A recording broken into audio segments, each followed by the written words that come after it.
Well, hello. Good to have you with us again. Thank you for joining us here on Ghosts of Boyfriends Past for a Minisode. Tiny, really. And we're doing a stories-based Minisode today, and that's Elizabeth's favourite. I enjoy the episode. Stories because I don't need to give any advice. It's I can just sit back and go, oh no. No pressure. And that's it. No That's my work. whole job done. I like it because you can be lazy. People's You just have stories to are the read. best though. Like, I love listening to other people's experiences because it makes me feel not so bad about my life sometimes. That's right. We'll do it off the top. If you have a story, it can be mini to be read out on a minisode. Send it to ghostsofboyfriendspast@gmail.com. If it is a longer one that can fill out a main episode, we can endeavour that as well. So if you have stories, we want them. So send them in to us, please. Elizabeth. Yes. I'm gonna go first, am I? No. I was prepping you for an interesting little story. This one. Okay. So, this is a female writing in, I believe. So I met one of my closest girlfriends now through Plenty of Fish while I was with my ex, and we were looking for a fun threesome hookup. Uh-huh. I ended up breaking up with my ex, but have remained strong friends with the girl since. Was only meant to be a one-night thing, and now I don't know what I'll do without her. Aww. So, lady and man went looking for a third to He bit of liked fun. the third better. Dumped the man. Is this a nice story? No. I believe this is friends. This is Okay, friends. They've become how they've Well, been friends look, from each other. No matter which way you meet your friends, whether it's having coffee or during a I threesome. did say it was interesting. I did say it was interesting. It's nice to have friends. So yeah, how did you two become friends? Interesting We story. fucked. It's an interesting story. Hold on, Zane's microphone's coming down. I am more experienced in the gay community than all of you. I was just wondering, I wanted to ask the question. I'm sorry, Liz. Why are you apologising? Because it's a question. Okay. And you just said you like stories. Yeah, Yes. true. Have you ever just met a friend through sex? No. No. I have had sex with many of my friends. Maybe it's just me then. Met a No, friend. I have. don't have I friends. know What are you people talking about? who have like met up and had sex with people and then become really good friends with them. I am still friends with people I've had sex with, but I didn't have the sex first. I was friends, And then I slept with all my friends, and now we're still friends. no, I've never made a friend from having sex with someone. I want to know if any of the readers Yes, at home, please, that'll be a can you write that question. question Good Lord. down? Yep, that's going down. Write it down so that you can put it in the group later. I found a story on news.com.au that I thought was quite interesting. So it says a TikTok user has shared a warning urging women to trust their instincts after she woke up in the early hours of the morning with an overwhelming urge to go to her boyfriend's house. After arriving at his house, she let herself in with her key that he'd given her, and she found him in bed with another girl, fast asleep. So she posted a photo of it to TikTok because that's what you do now. So yeah, she just had this gut instinct. She got in the car, she drove over there, let herself in, took a photo at 4:00 in the morning. She's like, what? Girl in bed, what should I do? Take a photo for evidence because you know he's going to try and deny this. I'm like, yeah, maybe don't post the photo though, but take it for evidence. I don't know. Do you want to see the photo? So I kind of do. It's got a like frowny face over the girl's face, so Yeah, that you it's can't just identify. it's two people in bed under It's just two sheets. people You're in not bed missing under anything sheets. wacky It's not and wild. exciting. But I'm I'm generally a man of logic and science. Things must have evidence-based things. Yeah. You women and your ability to sort of go, hang on, something is not right in the middle, like, and It's just happened know. to me before. It's like happened on this show before. We've heard it again and again.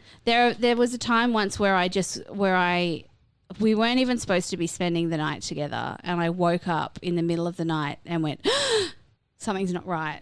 And I couldn't find my partner at the time. I tried to call him because I was like, something feels really, really wrong. I literally was so worried that he wasn't answering his phone in the middle of the night because he normally would, that I was checking hospitals. He just stayed over at some chick's house. Like, but I knew. I don't know why. It was just like some kind of like, I don't know. This is why I'm not very superstitious and I'm not very woo-woo, but sometimes I just go. Is it?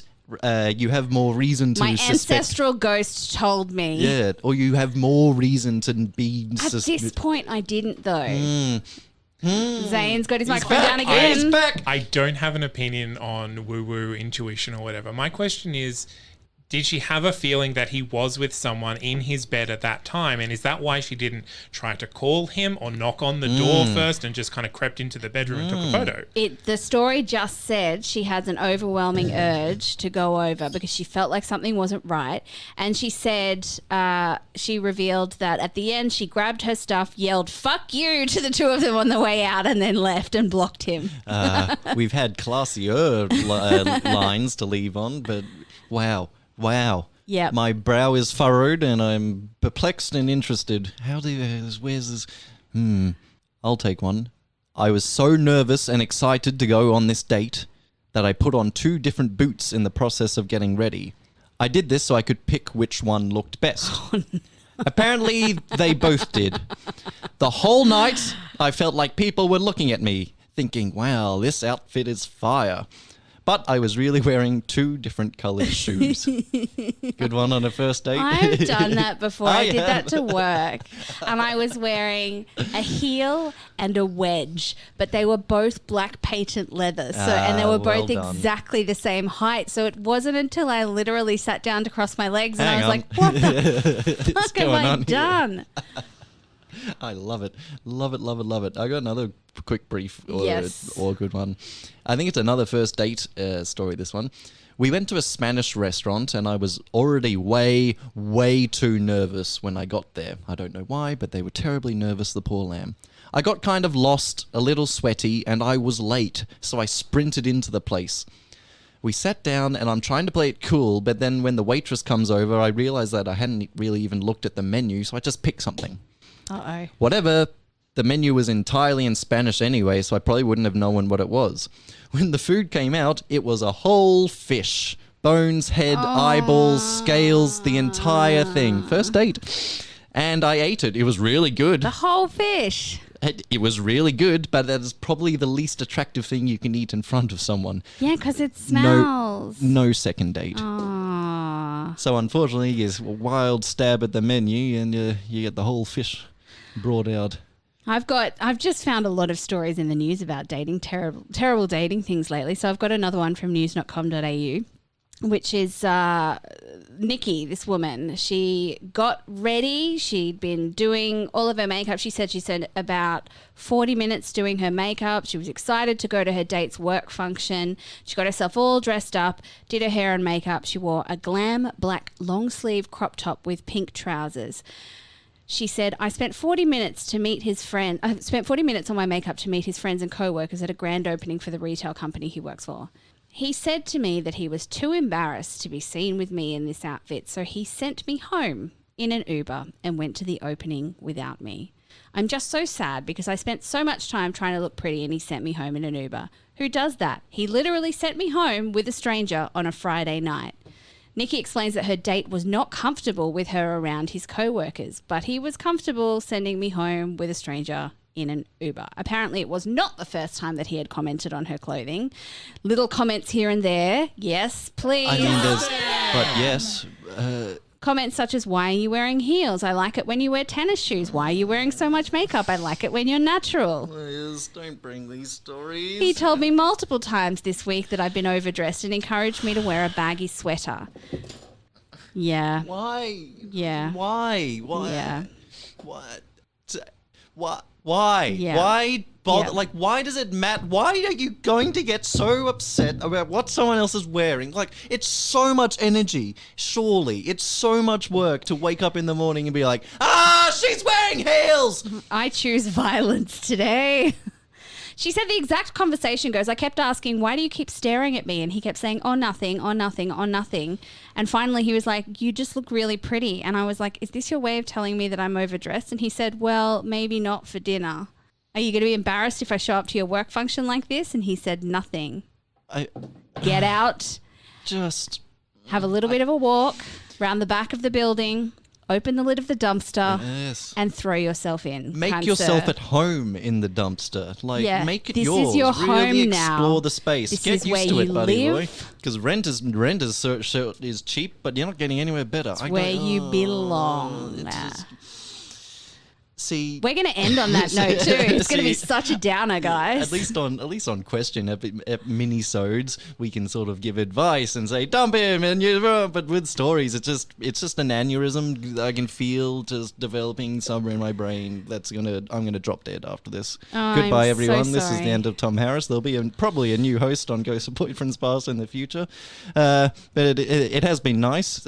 So I will thank you for tuning in, and thank you for keep rating the show and reviewing. Doing the Yes, good we really things. appreciate that, because that could make all the difference as to whether we pop up on an Apple chart or not, because sometimes we'll have 2 extra reviews and all of a sudden, bam, we're on New and Noteworthy again. Yeah, that's right. And it's amazing and we love it. If you've got a little story that you want to write in that's not, that you don't feel comfortable coming on a main episode, or you don't think it's long enough, write to ghostsofboyfriendspast@gmail.com and we will gladly read out your trauma back to you, because that's what we do on these episodes. And we love your stories. We love them. We love them. And it's very cathartic to be able to press the dump them button on your stories. Tom, I'm so sorry for ending on such a downer. I just have such a headache. Like, does everyone at home have a migraine developing behind their right eye? Yeah, enjoy that. That's going to be there for a while.